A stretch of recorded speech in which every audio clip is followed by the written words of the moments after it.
legend start.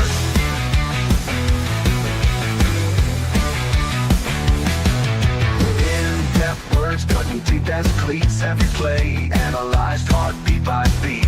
Interviews, raw stories unfold. Behind the curtain, the secrets told. The Golden Broom Podcast, sweeping the game from the 50-yard line to the Hall of Fame.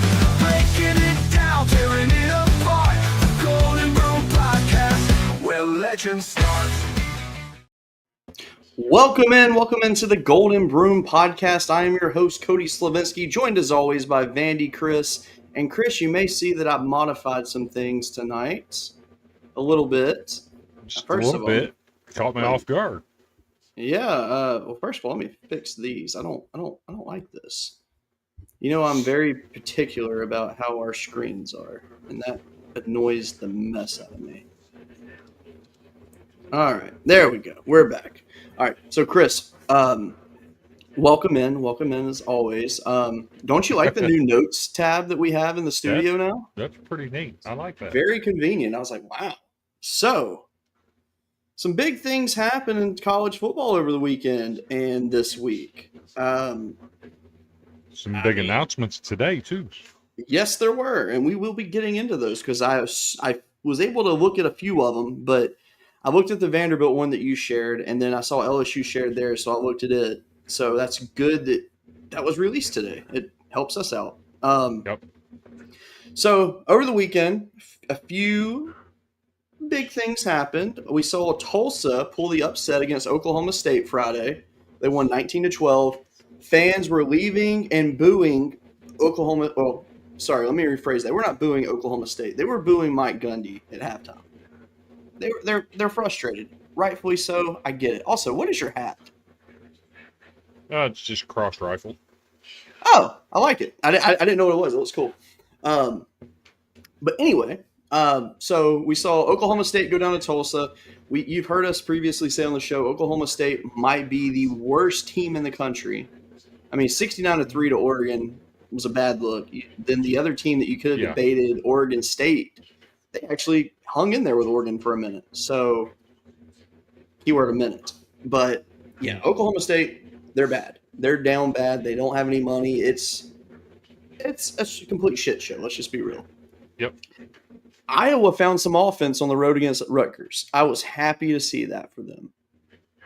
That was a solid win for them. I know Rutgers is not elite or anything like that this year, but going on the road and scoring over 35 points for Iowa, right? Good job. Even though I'm still on the same boat as I was about them, just like you. We know how we feel about their season. Other things to note. LSU handles business against Southeastern Louisiana. Miami handles Florida in actually a closer game than the score showed. Florida just had no offense.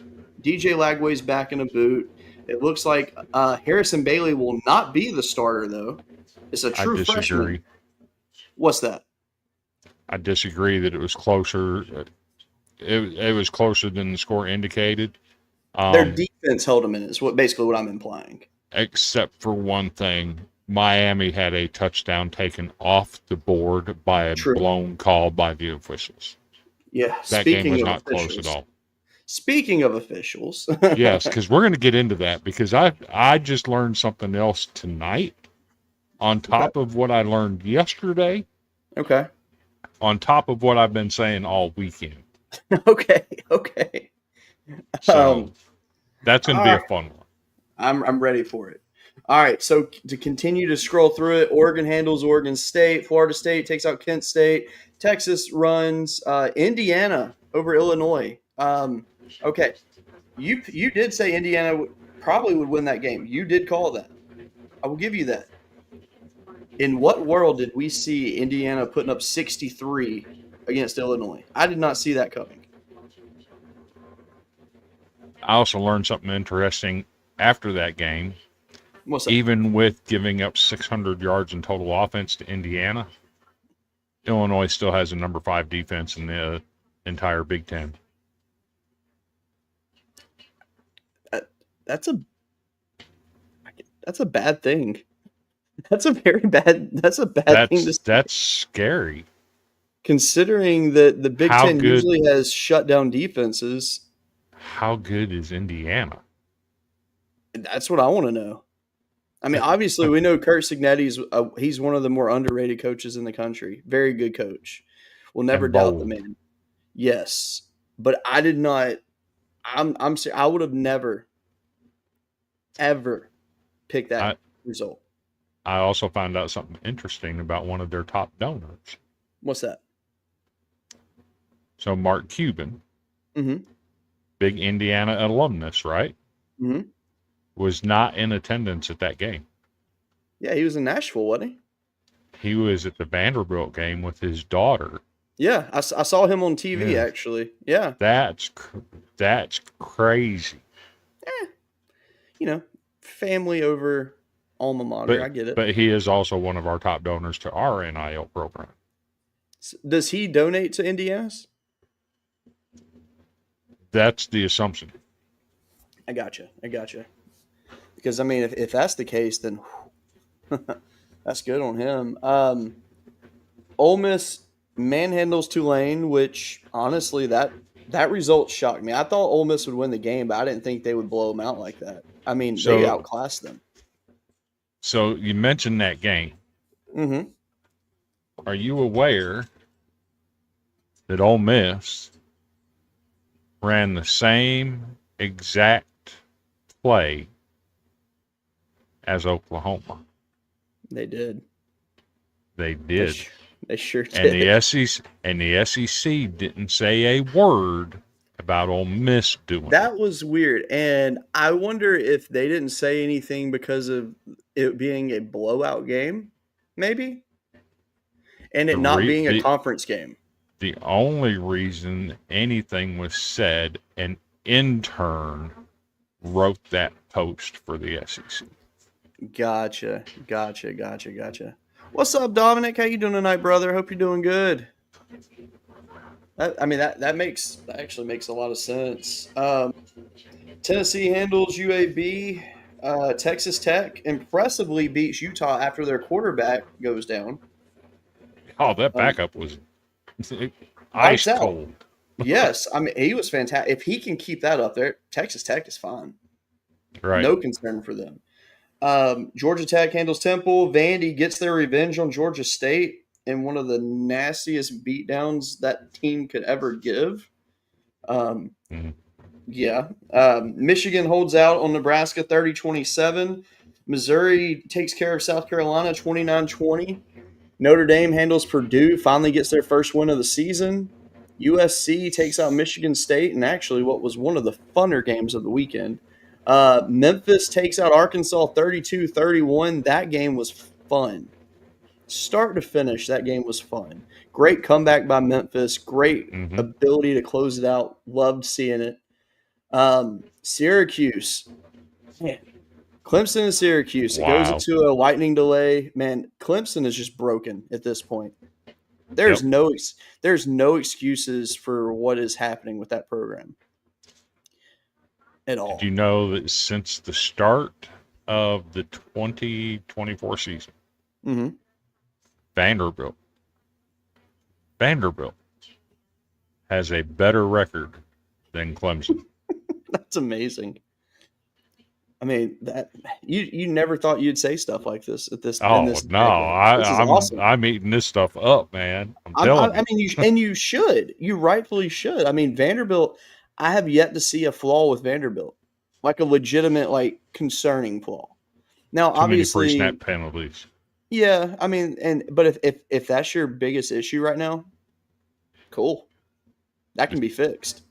Yeah, Now, obviously, Vanderbilt's about to take a step up in competition coming up, and we'll really see what they're made of in their stretch. But I'm just right now,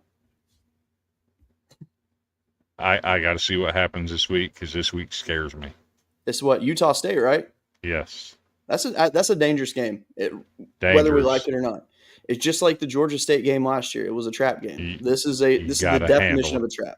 Yes, you can't go in there thinking you're the best. You got to go in there, and you're going for 1-0, and that's Yep. simple as that.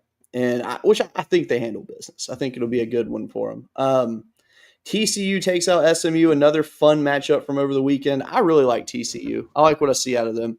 I don't see them being like one of the best teams in the country, but I could see They're them. fun to watch. Yeah, they could sneak into the playoff though, for sure. Their schedule, I think it's I don't manageable. think so. You're going to get 4 from the SEC. You're going to get 4 from the Big Ten. You got to get one from the Big 12. That's going to be Texas Tech. You think so? I don't see a better team. I think Texas Tech and TCU are Iowa State. That's a team to monitor, but I'm not. I think The it's a more three-man. the more I think I'm it's a three-man seeing, race. I don't think Iowa State's that good. Yeah, I mean, especially what you're seeing out of Kansas State right now. Ugh. Mm-hmm. Louisville handles Bowling Green. South Florida takes out South Carolina State. UCF destroys North Carolina. Troy takes care of Buffalo. There is one game, though, that I want to highlight because, oh my gosh, am I so proud of this team. Louisiana Monroe goes on the road to UTEP and beats them 31-25. And let me point out a fun stat for you because you said you're eating up all this Vanderbilt stuff. I'm eating up what happened with ULM, okay? Mm-hmm. First of all, last week or the previous week before the most recent games, UTEP played Texas. Tight game. Arch Manning went 11 to 25 on passing, threw for like 115 yards maybe. It was a terrible game for him. One of his worst. Mm-hmm. ULM's quarterback had more passing yards, better passing completion percentage. ULM scored more points than Texas was able to score against UTEP. I'm so proud of ULM. Coming off that 73-0 absolute destruction against Alabama, they get a bye week. They get it together. They go on the road. Tough game for them because, let's just be real. It's ULM. Very tough game for them. They go in. They actually run out to a huge lead. Former five-star quarterback Malachi Nelson is a quarterback at UTEP. Threw for over 400 yards in the game. Most of those yards came very late in the game. And they were able to close it down, man. 2 interceptions to seal the game. Very, very good performance by ULM. Mm-hmm. Big props. But there is one game that I left out. An important game. Auburn and Oklahoma. Oklahoma pulls it out. Mm-hmm. The one positive I will say for Oklahoma is that they got 10 sacks against Auburn. That is impressive. That is the only thing positive I will say, though, because unfortunately, that is a very tainted win. And it's not Oklahoma's fault. They're not the referees. Think so. I don't think it is. You don't think it's a tainted win? No. Okay. That's fair. I'm saying just because of the controversy in the game, there were 2 controversial calls that were clear as day to point out. There was one that was ruled a catch that, let's be real, if you're not going to call that LSU pass a catch in the Clemson game, you could not call this one a catch in the Oklahoma game. Literally the exact same scenario, except they called this one a catch. It is what it is. It's fine. And then obviously the phantom player touchdown is a controversy to some. I actually laughed when it happened. I was laughing very hard at it. I thought it was hilarious. Auburn got burnt. They did. Oh, absolutely. And to find out, Oklahoma, during the week in their meetings with the referees, went over the play. They planned to do it. Did they? And they had approval to run it. And then when you watch it unfold, Oklahoma never sent anybody in to act like he was going to replace him. That's true. And he walked straight to the official, looked at the official and asked him if he was lined up properly. The official gave him the thumbs up. Auburn failed to cover him. They got burnt. All right. Knowing that backstory now, respect. That being said, though, that was the definition of an old school slugfest, and I loved every minute of that game. And Ole Miss ran the same exact play there you go. Against Tulane to the right side of the field instead of the left side of the field. There you go. The exact same play. So as you see in my notes, we're going to go ahead and skip the second section. We'll go ahead and let's just jump into the Auburn Oklahoma stuff because there was one key piece to this. John Mateer went into the game injured, sprained knee, broken thumb in his throwing hand. He broke his thumb on the first drive of that game and completed the game. Yes, if that doesn't scream about his character, I don't know what does. Absolutely amazing. And because let's be real, on your throwing hand, your thumb's pretty much it's very important when you're throwing a ball. But the biggest factor is, he went 24 of 36 in passing for 271 with a touchdown in the air. He also had 10 carries, 29 yards, and a touchdown. Mm-hmm. Dude, that's amazing. Sprained knee, broken thumb, able to do that. Whew. That being said, it was announced today, though, he will be having surgery tomorrow, and he is expected out for around a month. So they're on a bye week this week. Next week they have Kent State. 2 weeks, no worries. Then after that, though, Red River. And then after Red River, you got South Carolina. So according to Tim Bailey, who I was actually talking to before the show, he's the one who actually told me about it. He said that he thinks Material will probably be back for Texas. But, worst case, though, South Carolina. Because I have a feeling that, let's be real, it's probably the only season Material will be at Oklahoma. So you want to play that game. And I have a feeling that he is going to do whatever he can to get back for that game. At least I would think so. With his mindset, I could see him really trying that. Now, on the other hand, Oklahoma's medical staff is not going to let him just say, "Hey, I'm going back in." So everything has to go perfect. Yes, absolutely. No infection. There can't be more damage than they anticipate. Yep. All that has to be perfect. Absolutely. For there to be a chance for him to come back for Texas. And I would contend if they start losing without him, you don't bring him back at all. And let him redshirt? And let him redshirt. I'll be honest, I just don't medically redshirt him. Let's be real, they'll win the Kent State game. That won't be an issue. Texas game will be interesting, but can Arch get it going against that Oklahoma defense? Because Texas, on the other hand, they're very beat up. I think they've lost 4 to 5 tackles now. Like they're beat up. Lost a running back. That team is getting picked apart.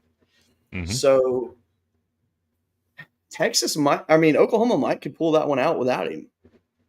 Obviously, you would love to have him for it, but I could see Oklahoma doing that. And then South Carolina, we don't know what South Carolina team we're going to get, because against Missouri, passing wise, they were fine. They can't run the ball. No, they can't run it at all. Held to -9 rushing yards. Shout out Missouri for that. That's cool. I don't care who you play. That's cool. So maybe Oklahoma will be fine without him, but that's going to be tough. It's definitely something you have to monitor because, without Mateer, I don't know. I don't know what to expect. I don't even know who Oklahoma's backup quarterback even is. Michael Hawkins. Is he still there? Yeah. I had no idea he was still there. Yeah, he's sure. Okay, in that case, with Hawkins, I trust him. I feel like he will do just fine in that offense. Mm-hmm. Yep. So that's good for them then. Other big news announced today. Let's go ahead and get into Mike Gundy. He's gone. 21 seasons at Oklahoma State. Brought them back into a good age, and last couple of years though, it's been nasty. I don't like it. I know. It's fair for him to be gone. Yes. But I think he's earned the benefit of doubt to let him finish out the season. I agree with that 100%.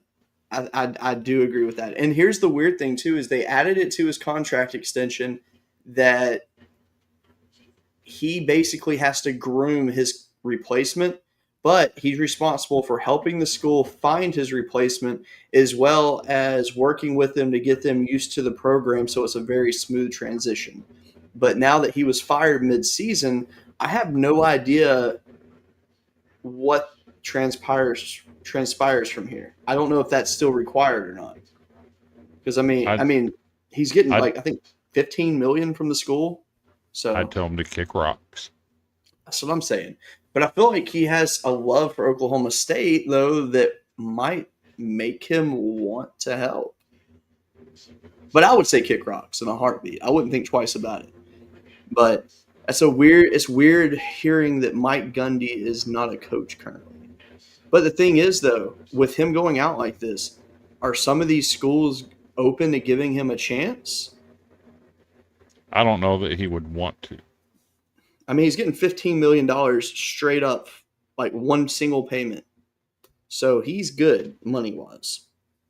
So, he doesn't there's no rush. If they got that kind of money to pay a buyout like that immediately, why haven't they invested in program and given him an NIL account that he could use to keep this from happening? Bingo. This is all on the school. They failed. They did not support the NIL movement for him. this is all on the school. He didn't forget how to coach. He went to 17 straight bowl games. It's true.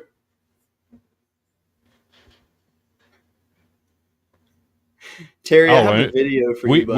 We do have breaking news. What's that? We have 3 Power 4 schools without head coaches currently, and 2 of them don't even have any. UCLA has no coach. It's true. I think they're better off. Hey Terry, I just sent you a video on Facebook. I want you to watch. I can't share it on the show because it's not suitable for our product because of the language and what it shows. But yes, you will laugh. Actually, Chris, I'm going to send it to you too because it's really funny. Actually, I'm going to request that you go watch it real quick, and then I want you to report to me what you think about it. Live on the air, I want you to report it. So I just sent it to you. It's 11 seconds long. It made me laugh so hard today. I like this one.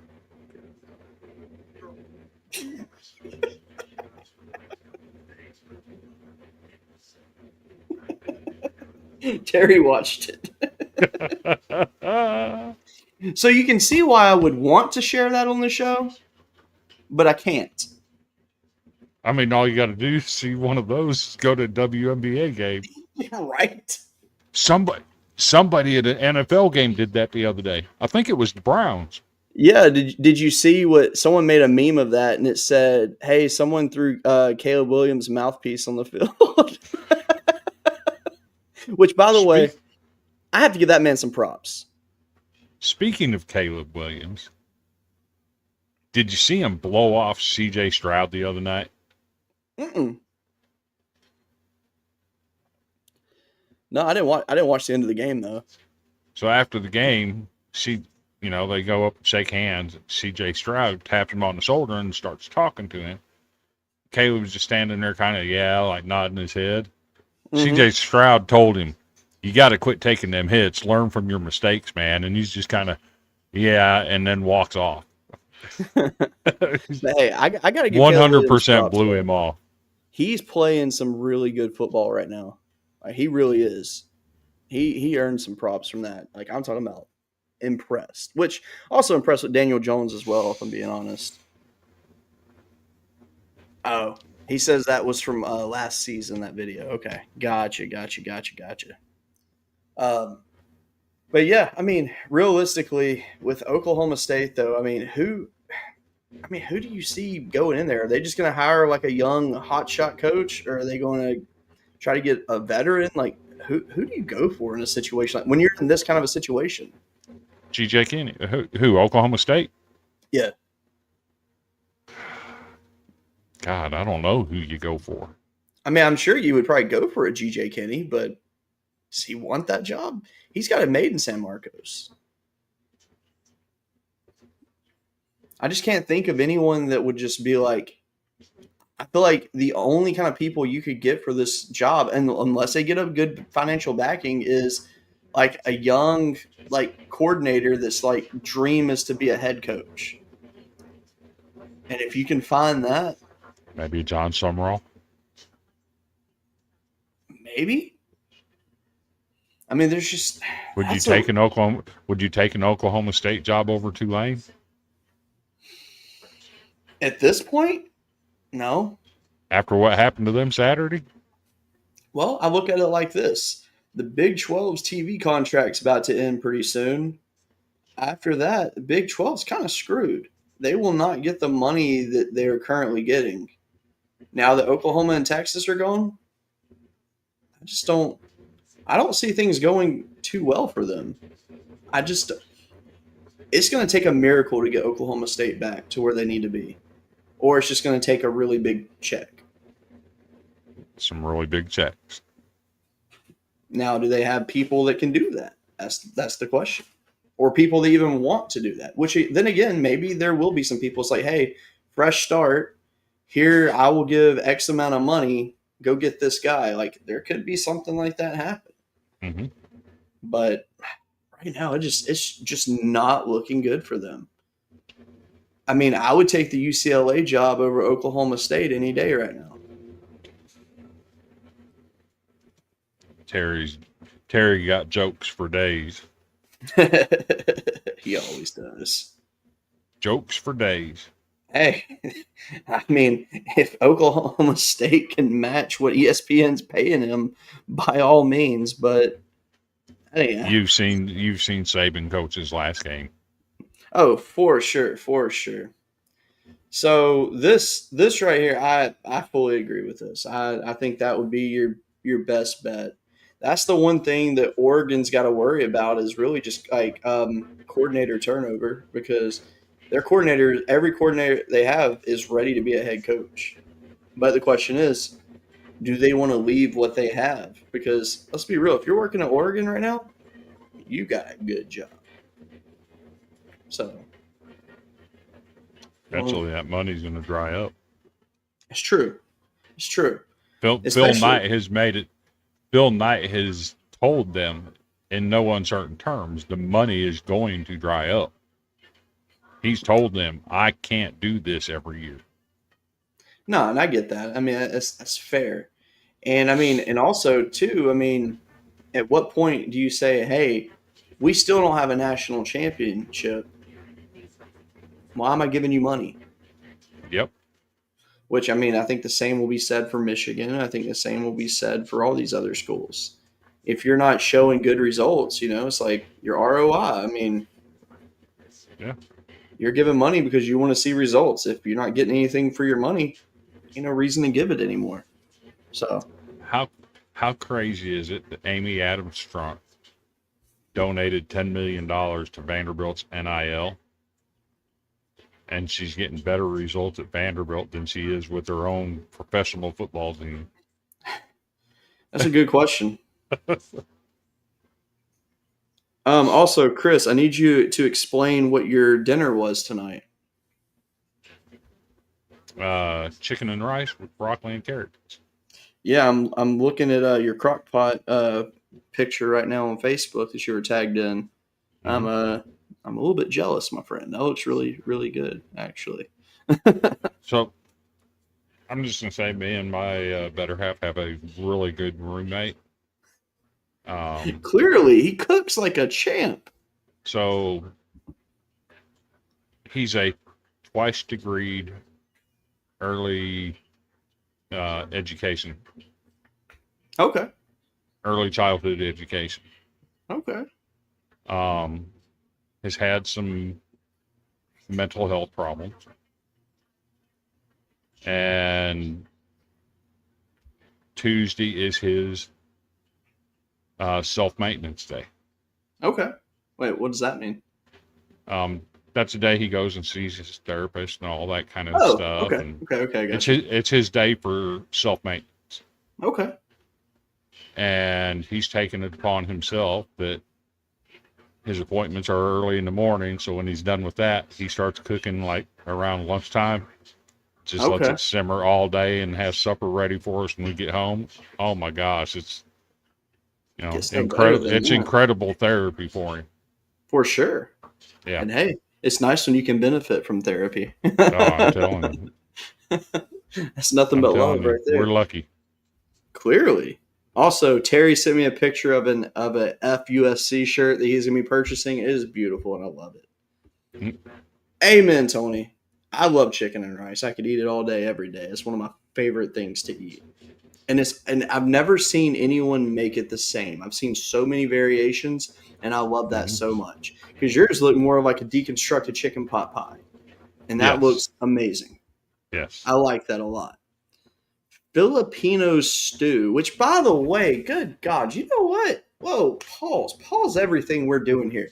Terry, I need a UCLA desperately needs a head coach and to get their heads out of their tail burger recipe tonight. I would highly appreciate that.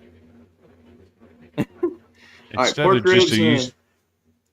of just UCLA focused, how about a Power 4 school searching for a head coach mid-season burger. Yes, yes. All right, so his stew was pork ribs in a tarramin broth with green Asian chili peppers. You put a red pepper. I don't appreciate that. Green beans and a Filipino root that tastes like potatoes. That sounds really good, actually. 100% would eat that. But to be fair, I do like Filipino food, so that is probably why I would like that. Dang, that sounds good. Oh, Seth Stanley in the house. What is going on? Hey, there you go. Do you know who? Do you know who one of Rick Neuheisel's assistants was at UCLA? Clark Mr. Clark Lee. This will be an expense. Exactly. I like that. Oh man. Well, Chris, I tell you what. Can you do me a huge favor? Can you upload a Sextro Rye video, please? Oh, for sure. Watch this. Because we will take a short break and we will have to air that because that video is fantastic. Let's see, which one do I want to add? Oh, Chris, you're getting called out by Seth. Says you're sitting there looking at that comment, not even finishing the lyrics. Come on, man. Which, how crazy is it that Vanderbilt's probably going to be 5-0 after this weekend? Do we want the black and white or do we want the other one? I think upload both, but let's go with the other one tonight. Or actually, we'll use both of them tonight. We'll do 2 commercials tonight. We'll do that one first, and then after we do before we go into closing talk, we will do the other one. Because honestly, we've only got just a little bit more to talk about, and we're good. So.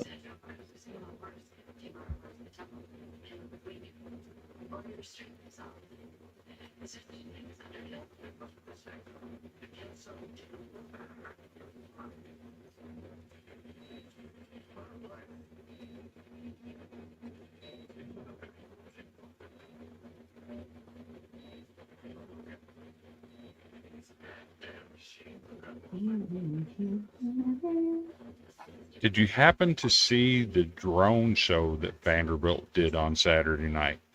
I did not. They absolutely trolled a couple of other Power 4 schools. 2 of the songs they played during their drone show were Enter Sandman and Sandstorm.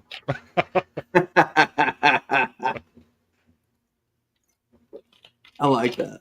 That's a good troll by them. All right.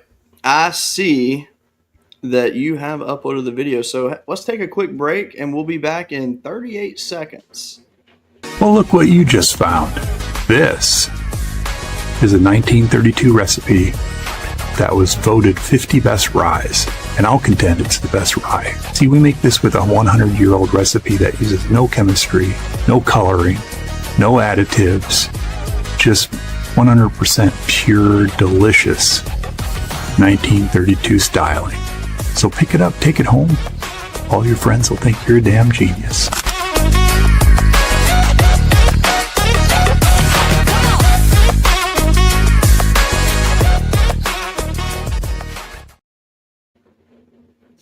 I love it.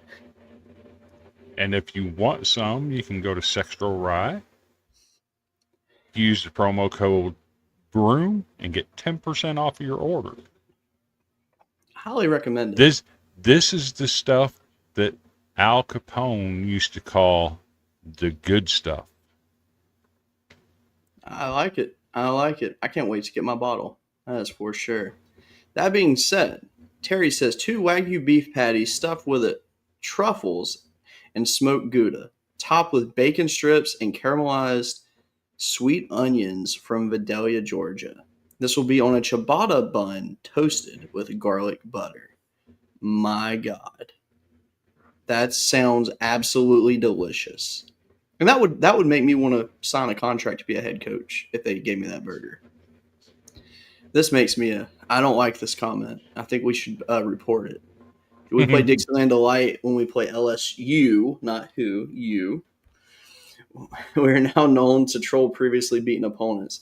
Let me tell you something. If y'all beat Alabama, you have every right to troll them in every way possible. So, I think we started something Saturday night. Okay. They played Wagon Wheel at the stadium. Really? And after the PA announcer cut the music off, the entire stadium kept singing Wagon Wheel. Oh, that's a good song to have. That Actually. I'm down for it. Absolutely. That's our. We can say Wagon Wheel is ours. Absolutely. Absolutely. Terry says that burger be $300, but he'll have to do it for free. LOL. Yeah, because UCLA ain't got no money. Yeah, they'll get something somehow. Terry's going to donate to their collective. He's going to give his year salary to Remember him. when NIL first came out and they said Vanderbilt's dumb, they can't compete in NIL. Well, they surprised us.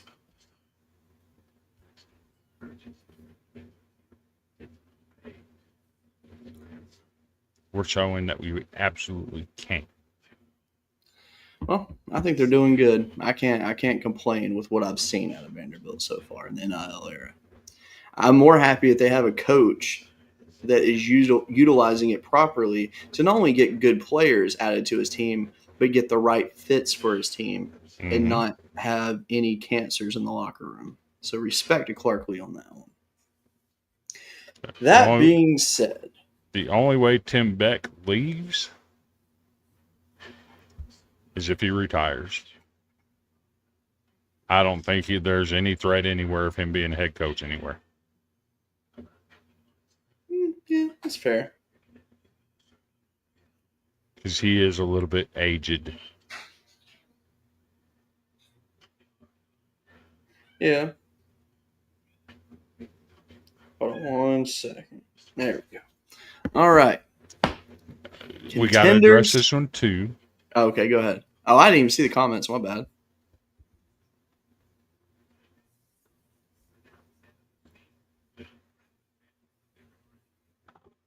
That will not happen.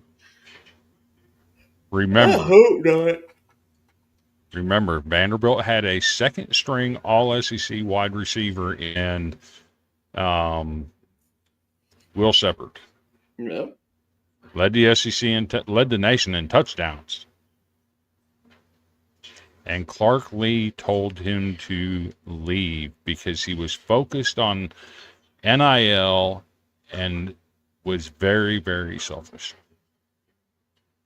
There's not a chance in hell Nico ends up on a Vanderbilt team coached by Clark Lee. Not a chance in hell. Chris, can I ask you a question? We're going to get a little bit political for a second, and this is a rarity. But if Nico comes to Nashville, are you going to I'm going to take my Tylenol.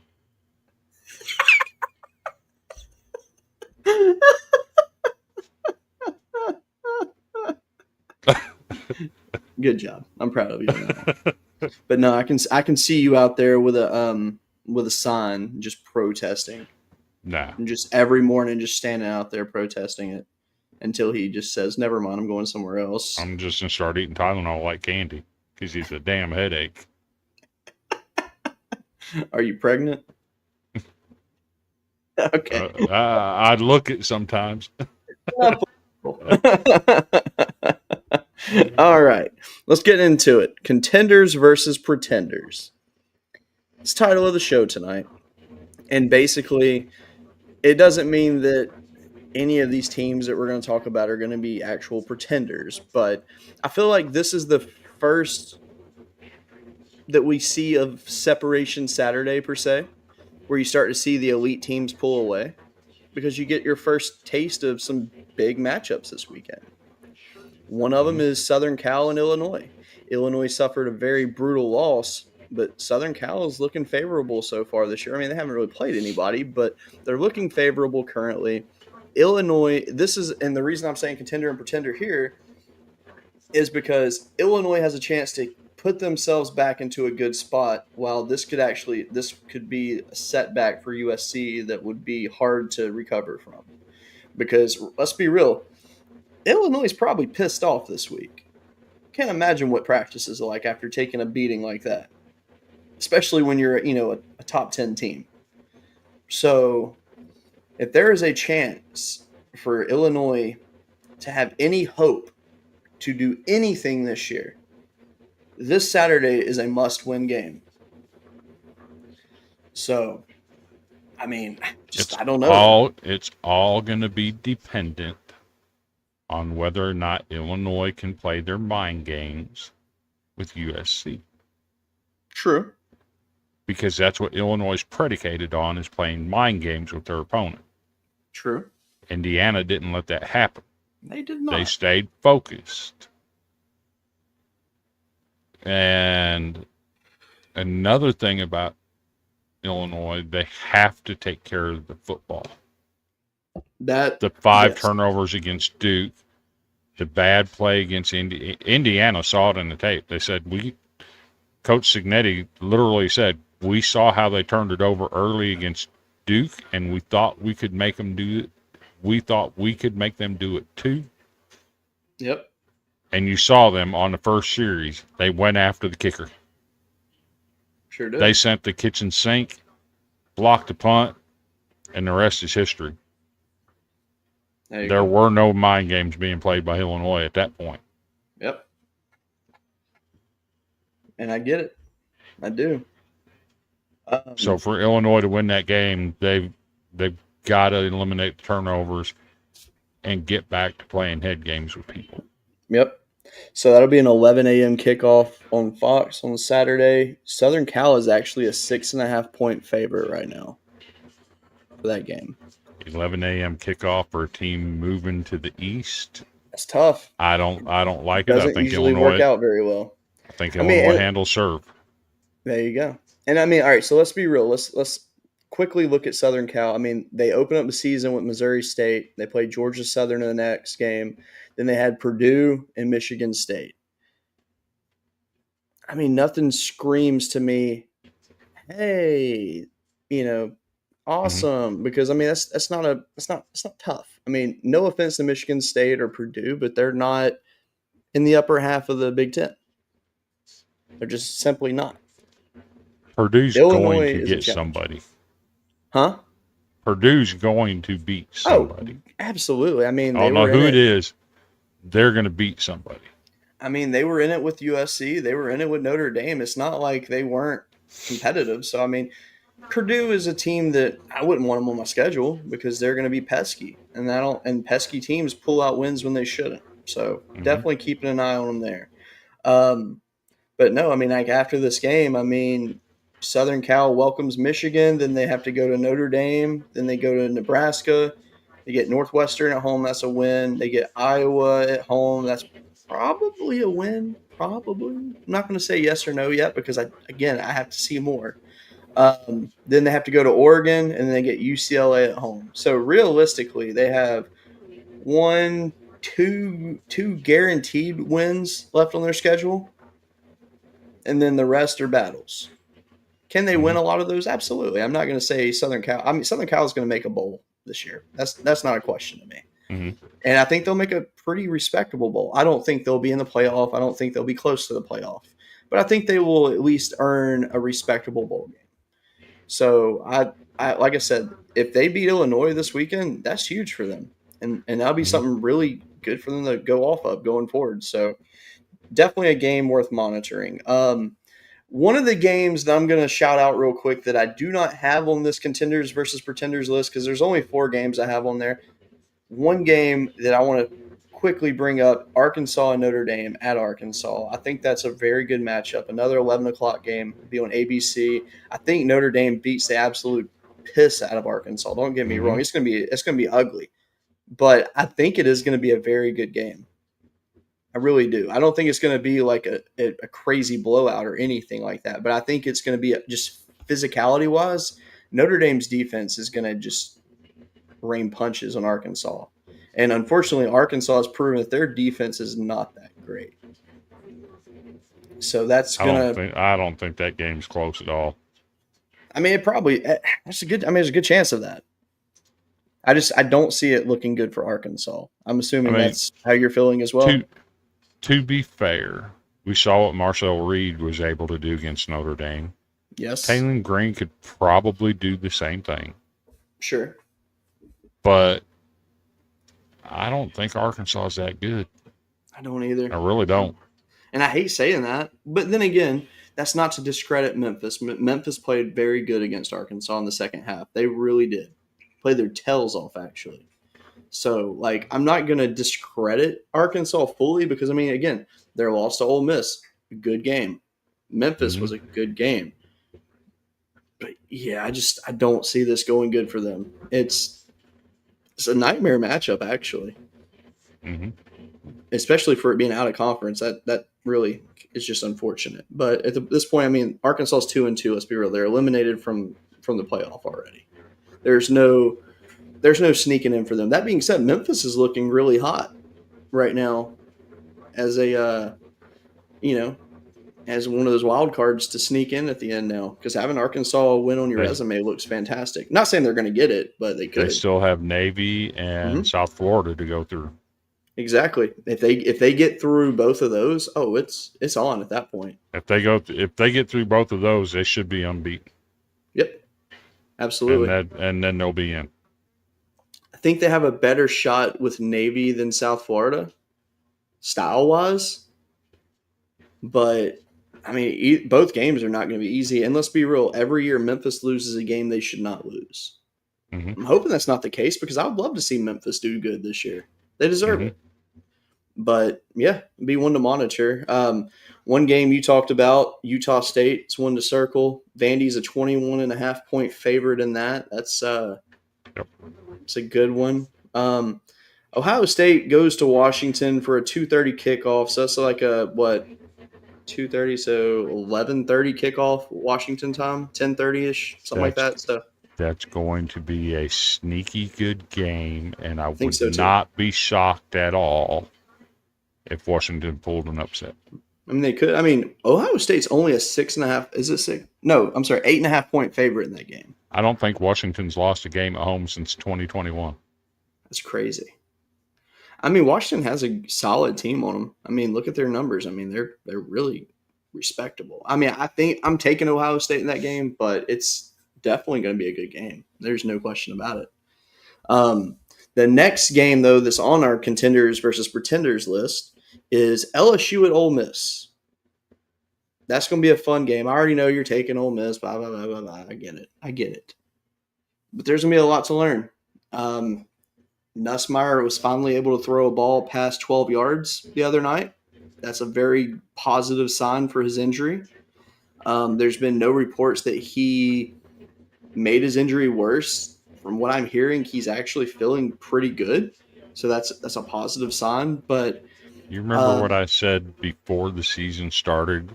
I like the backup better than I do Nussmeier. Hey, Michael Van Buren looked fantastic when he came in the second half. Why is he not playing? I think it's a respect to Nussmeier. Here's the thing.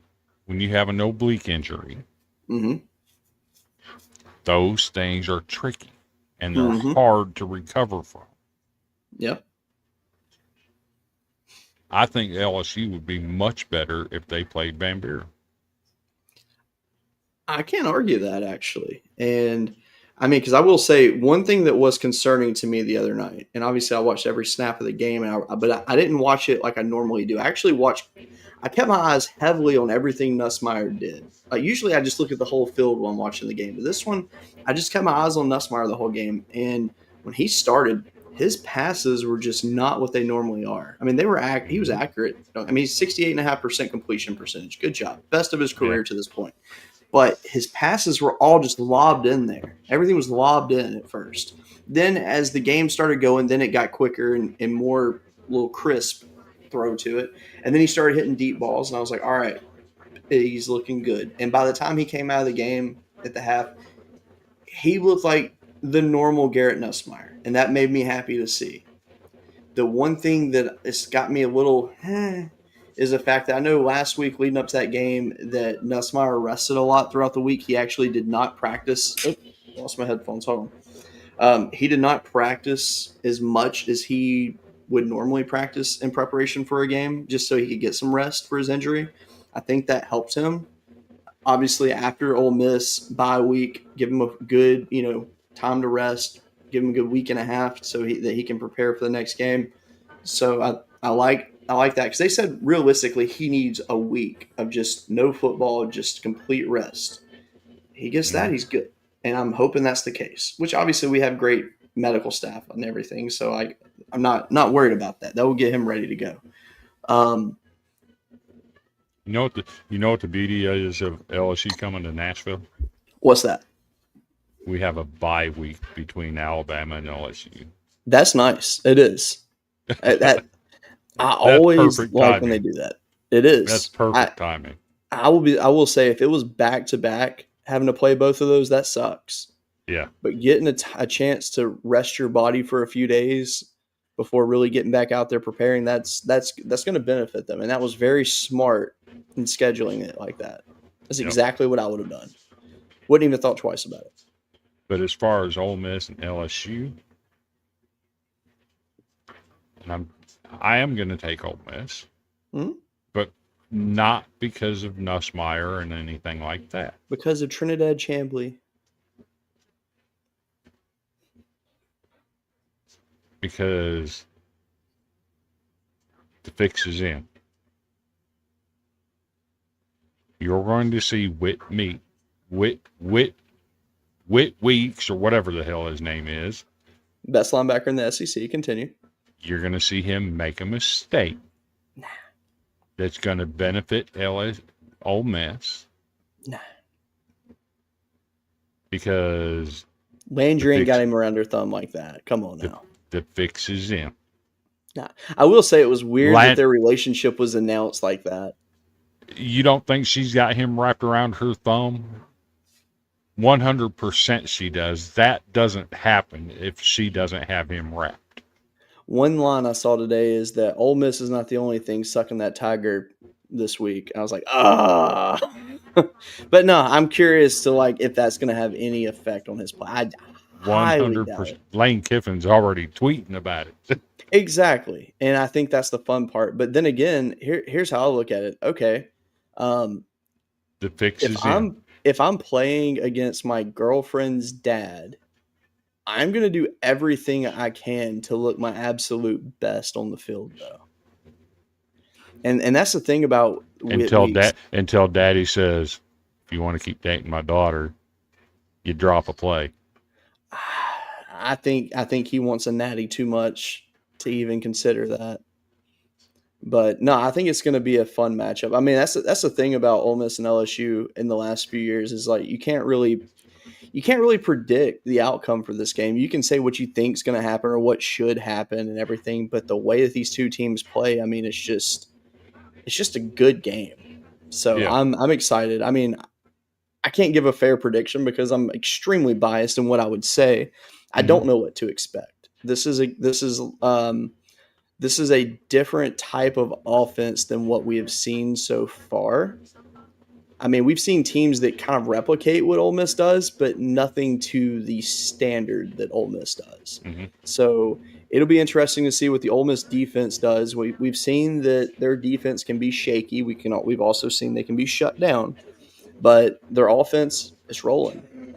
Trinidad Chambly coming in at quarterback, he's fantastic. He's got a good arm on him. Everybody thought it'd be his legs that he'd be killing people with. Well, he's dangerous with both. So, very good team. I look forward to watching it. I don't have a fair prediction outside of LSU by 90. So, I actually had a nice little back and forth with the Ole Miss fan before the season started about their quarterback.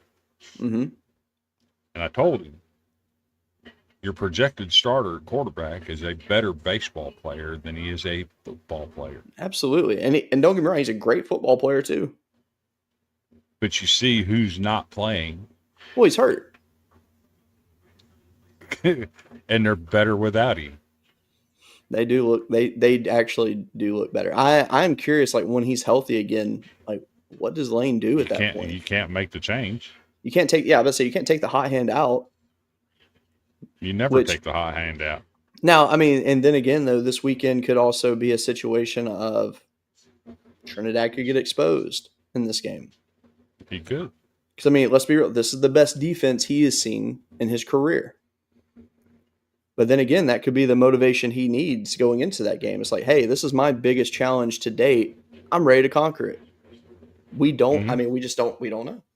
He's either going to fold or he's going to explode. There's not going to be just a decent play. It's going to be one or the other. And that's what I love about it. So what's your expectation for Harrison Bailey? He's not going to be the starter. You don't think he's going to start? No, the reports going out right now. I saw about 5 different reports on this. Is that they have a true freshman quarterback that they're expecting to be the starter going forward if Lagway is not available. So you spend NIL money to bring this quarterback in and then set him on the bench. I mean, let's be real though. That's How dumb. much NIL money do you think it required to get Harrison Bailey at Florida? I guarantee it cost him $1 million. You think so? Yeah. Does he have that kind of draw? I'm shocked. Wasn't he the starter at Louisville? But he wasn't great.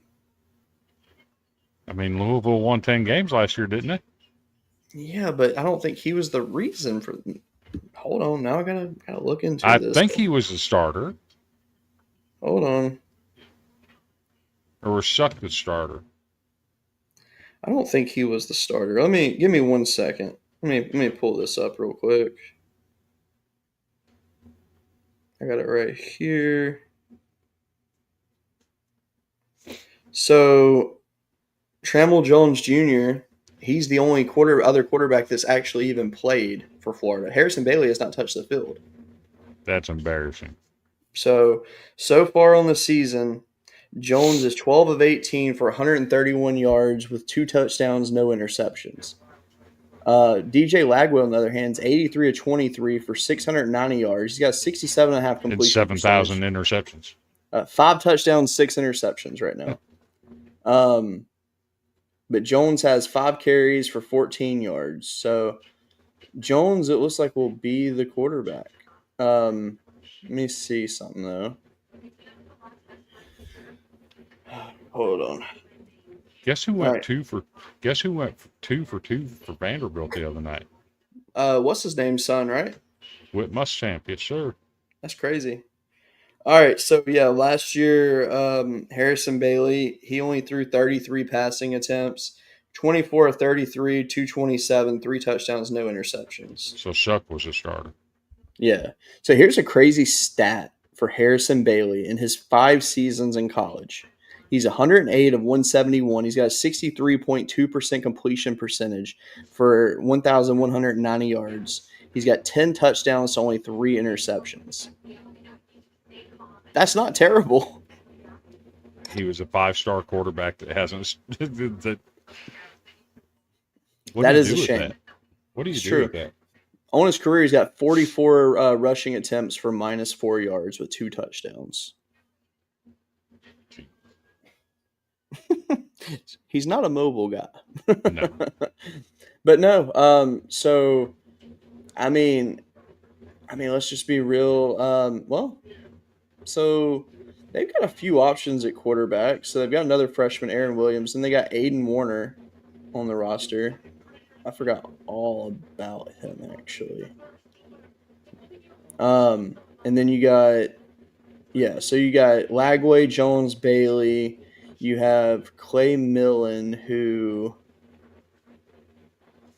so he actually was Colorado State's quarterback from 22 and 23. He was at Nevada in 21. In 22, he completed 72.2% of his passes for 1,910 yards, 10 touchdowns, 6 interceptions. So, I mean, they've got some options at quarterback if needed. But with Jones, I like their odds with him. I mean, I don't think they're going to – again, Florida's screwed with their schedule regardless, so it is what it is. All right, next game on our list, Alabama, Georgia. Oh, I can't wait for that. All right, Alabama and Georgia. Ty Simpson versus Gunnar Stockton. Fun matchup. Georgia, and it's not close. That was going to be my question for you, actually, was are we going to learn that everything that Alabama has done since Florida State is just okay? Level of competition. Exactly. And I respect that. And I when I was thinking about making my picks for this game, every aspect I thought of, it's hard for me to pick against Georgia. I don't think Georgia's as good as the media thinks this year. I don't think Georgia has reached their full potential yet. That was what I was going to get to, is that, but I They've think shown end of the flashes. season, yes, but I think end of the season when it all comes together, because I mean, let's be real, you got Zachariah Branch on that offense. You should be And fantastic. he's not even your go-to guy Exactly. in big moments. Exactly. That's London Humphreys. Yep. London Humphreys is awesome. Such a sure-hand receiver. He's going to do so good at the next level. His college career will be forgotten about when he hits the pros, I think, because I think he'll be that impactful when he hits the pros. But that happens in cases. But we'll see. But yeah, I think Georgia's going to take the game. I think Alabama, they shoot themselves in the foot too much. And I really fear that's what's going to happen in this game. It's just not an easy game. I'm assuming Georgia's probably going to do a blackout in the game. I wouldn't be surprised. I haven't heard it. I haven't looked either. So I saw that earlier today. That's what they're doing. okay. So yeah, I like Georgia. I like Georgia big. I don't think it's gonna be necessarily just like Alabama, Florida State, but I think it's gonna be impactful in how it happens. And it's gonna set the tone for Alabama's season. It's kind of like Florida You've been last year. called out. Oh God, here we go. Nah, not biased at all. Me? No.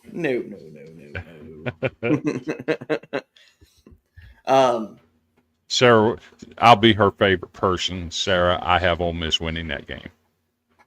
I think Nate has Ole Miss winning that game too, so we're good. But no, I think I'm leaning Georgia. Yeah, I think it'll be a good one. But that being said, in my eyes, the game of the day, Oregon and Penn State. Whiteout and Happy Valley. Penn State's your pick to win the national championship, rightfully so. I respect the pick. I can't even debate it at this point. Oregon, on the other hand, look good so far. Level of competition is a thing, though. I don't think they look good against Northwestern. I mean, they didn't look great. I don't think they look really that great against Oregon State. I watched the first part of that game. Let me be honest, though. I watched the first half. I didn't watch the second half. I watched the first half. And Dante Moore is great. I think he's a good quarterback. But as a whole, though, Oregon's just like they're a good team, but I just don't think that they're complete. I just don't think they can get to that. I don't know why. And people talk about Penn State. Well, they really haven't done anything, and they haven't looked that great. Well, guess what? Penn State hasn't played anybody where they've had to show anything. Yeah. And they have purposely stayed vanilla in everything they've done. Yes, absolutely. Now they got to step up in competition. You're fixing to see some wrinkles that you haven't seen out of them this year. But let's be real though. I mean, it could be the opposite. Maybe they are a vanilla team though, and maybe Oregon goes in and actually handles business. I don't think it's going to happen, but it's very possible. What are the odds in us talking about Oregon going to Happy Valley and Taps is playing in the background and it's your place right now? That's Good funny. Lord. That's I just realized what was playing. Oh man. But no, I think Penn State handles them. I think it's going to be a very good first half. I think both teams are going to come out swinging, but I think second half, I think Penn State just pulls away. that defense is nasty. Let's just be real. They are. Mm-hmm. They're one of the nastier defenses in the country. Probably Yes. one of the more put together defenses that you will see, and I love it. Mm-hmm. So yeah, I think realistically, I could see a halftime being like 10-10. Low scoring first half and just a close game. But then I can see it finishing like 34 to like 17 kind of for Penn State. Like I think they just easily pull away in the second half. So, but we will see. That being said, it is time for Vandy Chris's upset of the week. What you got for me? Are you ready for it? I am ready for it. There's a certain team in the SEC that has several defensive players missing due to injury. Okay. They're playing a road game against an SEC opponent. You think Kentucky's going to win? No. Oh, I called it out before the season that Mississippi State was the most improved team in the SEC. I told you. And this week it gets solidified. Mississippi State beats Tennessee, who has several starters out on defense. This is where it happens. One thing you don't trust is Josh Heupel on the road. And going down there, Mississippi State with the upset. I'm speechless. I don't hate it at all, actually. I told you Mississippi State's going to be a problem this year. I mean, like I'm trying to think of a rebuttal for you here. I mean, I got nothing. I mean, I'm taking Tennessee in the game. Don't get me wrong, but Look how many defensive players they have hurt. I mean, how many is it? I really don't know. I know they had a lot go down. I think they're missing like 3 or 4 starters. Oh, that is interesting. That's the last I heard anyway. They've had a lot of players get injured this year. Whether they come back or not, like quickly from said injury, like they come back even in that game, but they've just had a lot of players go down. And it wasn't like trying to just get time. Like it was like legit injuries happening. Like that Syracuse game. Against Syracuse at one point, they had 6 freshmen on the field. Yeah, like it was bad. Yeah. So, I mean, because let's see. So they handled Syracuse, Eastern Tennessee State. Georgia game was tight. And then they handled UAB. I mean, I don't see anything that's pointing to say that Mississippi State doesn't have a chance. And it being at home, midday game, I know what the crowd – I mean, I've been in that stadium before. Remember, Josh Heupel on the road. I mean, I remember seeing LSU go to Starkville and get manhandled a few years ago. I was in attendance. And let me just tell you something. Pre-game, in the parking lot before the fans even got in the stadium, it was nothing but cowbells. When I got into the stadium, nothing but cowbells. Like the fans never once let up. There was one play at the beginning of that game that was called back on a penalty for LSU. And after that moment, LSU never got it going. And Mississippi State just ran away with it. It was embarrassing. I like your pick. I will say that. I'm not that bold though. Now, but I do need to pick an upset now, just because. Why not?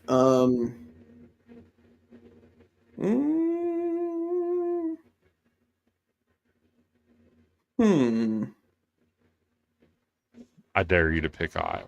I dare you. I double dog dare you. No. That's going to be absolutely that's going to be probably the one game I don't want to watch. I'll tell you what, yeah, I do have an upset actually. And maybe it's not considered an upset, but I'm going to count it as an upset. Arizona over Iowa State. Ishmael has found his feet. he is really gotten it going the last couple weeks, and he Noah is looking. Fafita looks like a competent quarterback again. I know. I really like what I'm seeing out of Arizona. They took out Kansas State last week. Obviously, they took out Weber State. They handled Hawaii handily. You know what? Yeah, give me Arizona in that game. And actually, screw it, because I'm in a good mood. Why not? I think I've got a second upset that I'm going to call, and I don't know why I'm doing it. And it's probably stupid. Give me Colorado over BYU at home, because why not? I have Why not? I Because have nothing Colorado to is ass. I have nothing to back me up on that one, like at all. But I'm feeling it. I'm straight up just feeling it. I mean, if they can hold Georgia Tech tight, I think they can pull out BYU. So why not? Screw it. Colorado, Arizona, you're my two upset teams of the week. I'll take it. Let's do it. No. Okay, So I'm down for that. before we get to our closing arguments, though, or statements, or whatever you want to call it, let's take 30 seconds. Right, and actually, before we do that, let's go ahead and let's do a quick break, real quick. 29-second break, and then we're going to do our quick picks for the weekend, and then we're going to do our closing arguments and close this sucker out. So here we go, another Sextro commercial. This one's pretty fancy.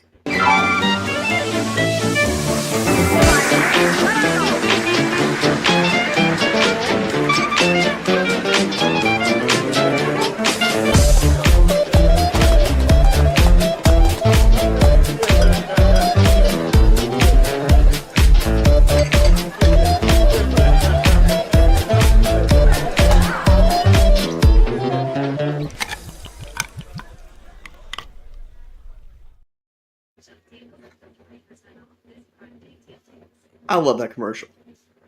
If you want to remember what it was like to drink the good stuff, as Al Capone called it, back in the 30s, get you some Sextro rye. That's the recipe he called the good stuff.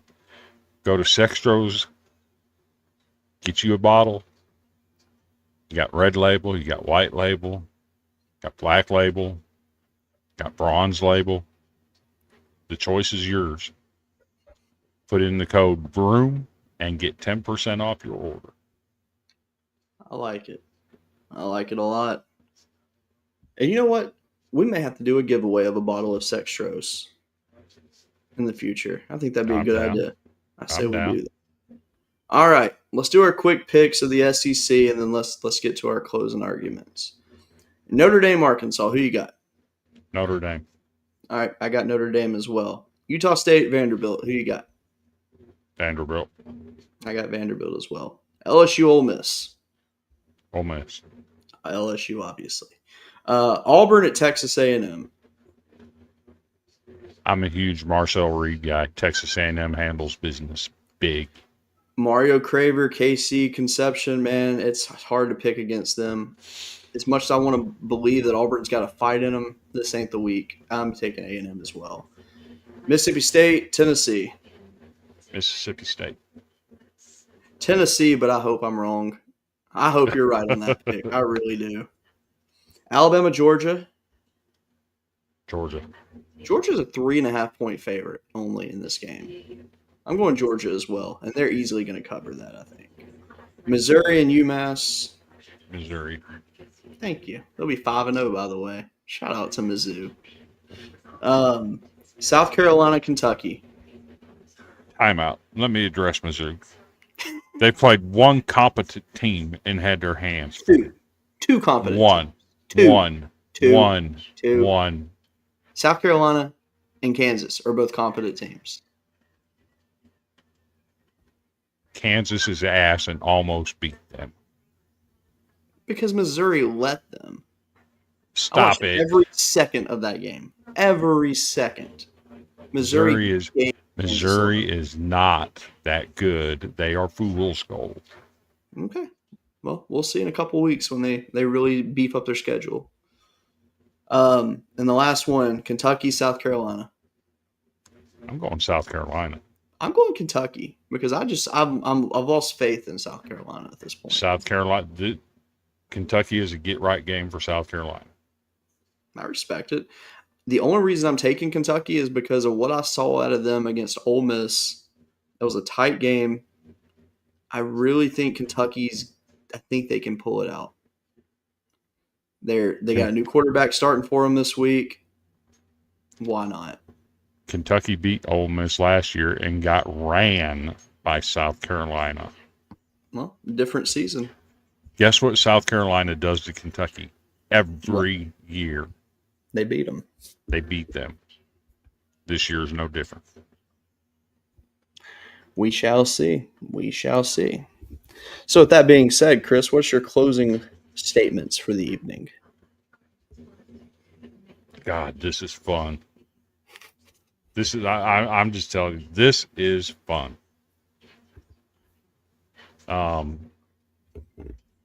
If you want to see the journey that Vanderbilt has taken under Clark Lee, go visit collegefootballbackers.com, cfbackers.com. Check out my article about Vanderbilt from a fan's perspective and the things that went on to make this happen. I reference Vandy United, the $300 million investment. Being able to raise $300 million in a calendar year was just, that's filthy work. That's incredible. And that Candace Story Lee and Chancellor Deermeyer placed a $300 million bet that's paying off today. There you go. I referenced what it's been like as a fan since I've been there for 35 years as a fan, and what it's been like for me and feeling like it's never going to happen. So go to collegefootballbackers.com, check out my article, go read up on how I view things transitioning. And when I reference that, we've had 2 sellouts against G5 teams this year. They're the first sellouts Vanderbilt's had in any game that does not involve Tennessee or Alabama since 2013. That's amazing. Incredible stuff. I'm enjoying it. I love the video shots of the crowd that I've been seeing from them. You know, seeing the students with their chest painted, It's just packed in there. Like, I mean, it's jam packed. I'm like, at the rate that it's going, you almost need a stadium expansion already, and that's awesome to say. Yeah. I mean, not yet. I mean, obviously, you need to proof that it's going to continue to stay this way, but it's definitely very positive what we're seeing right now in that program. So, another aspect of this is Tennessee Titans are ass. Okay. They are. The worst record in NFL history is 0-16 by the Detroit Lions. Are they going to beat it? The Tennessee Titans could very well go 0-17 and break that record. Have you seen the New Orleans bad. Saints? Have you seen the Saints play? They're pretty They bad. play each other, and the Saints are going to beat them by double digits. Jesus. Wait, don't they play twice? I'll tell you how bad it is. The Titans traded their starting safety today for a 6th-round draft pick next year. Jarvis Brownlee has started 16 consecutive games. He's been in uniform for 19. He's a second-year player. 92 total tackles in 16 games. And they traded him to the Giants for a 2026 6th-round draft pick. Good for the Giants. They drafted this kid in the 5th round. You're trading the one bright spot on your defense for a 6th-round pick. That's how bad it. And fans are fed up. And if I could tell you how many callers I listened to on Nashville Sports Radio yesterday saying, I won't attend another game. I'll spend my money at Vanderbilt and watch good football. Vanderbilt is absolutely the benefactor of the Titans being bad. There's only so much money to go around for football entertainment. And Vanderbilt's fixing to replicate this.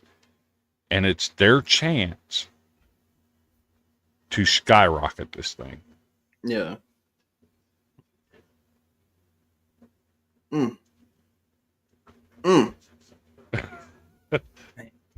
Well, the stars have aligned.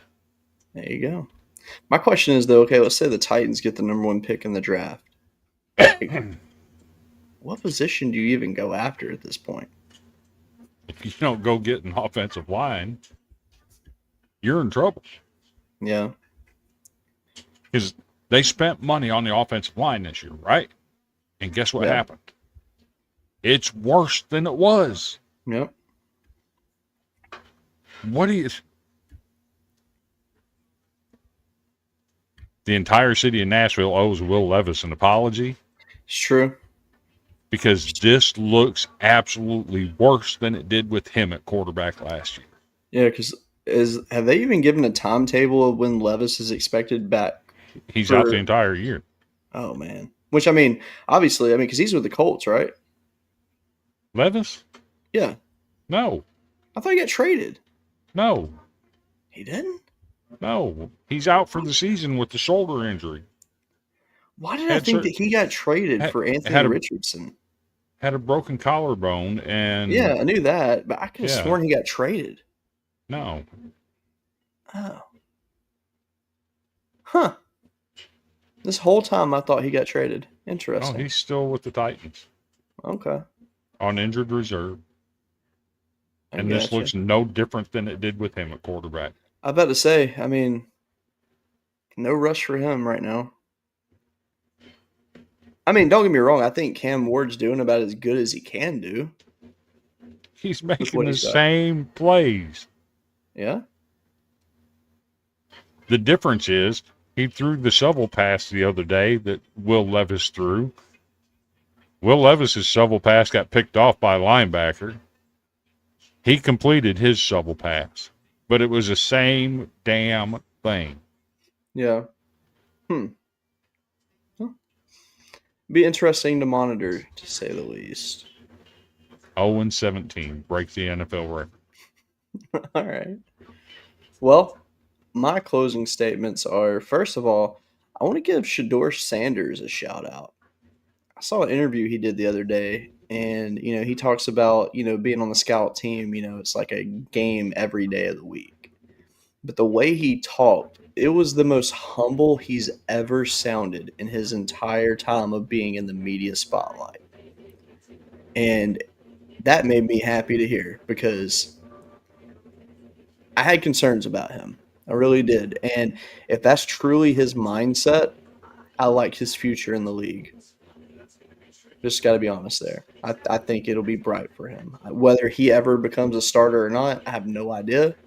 But just hearing his mindset currently, nothing but respect to the man. That said, my real closing thoughts on the evening are this. I have good news. LSU is finally going to have some people returning this week. Star tight end, Trey'Dez Green, he's healthy. Green light, ready to go.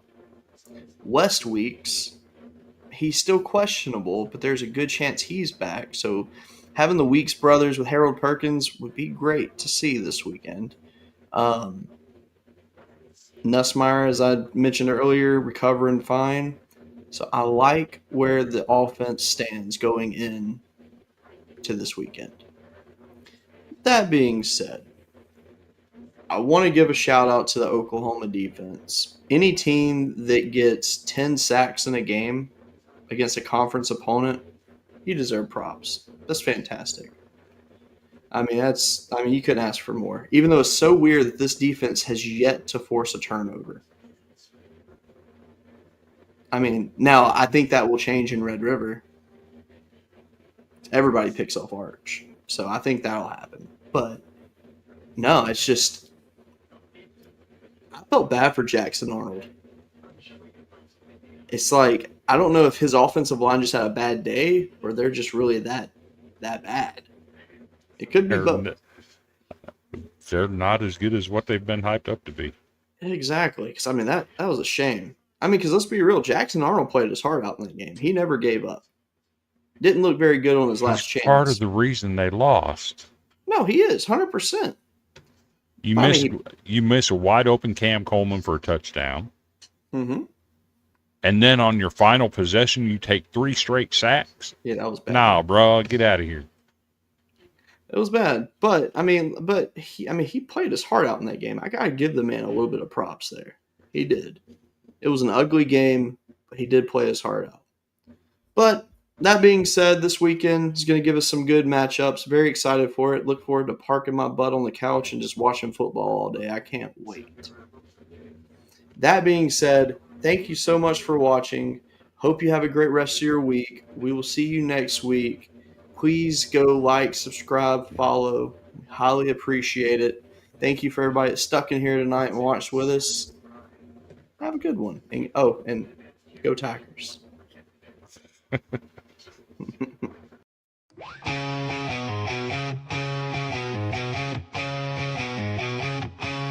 On the diamond with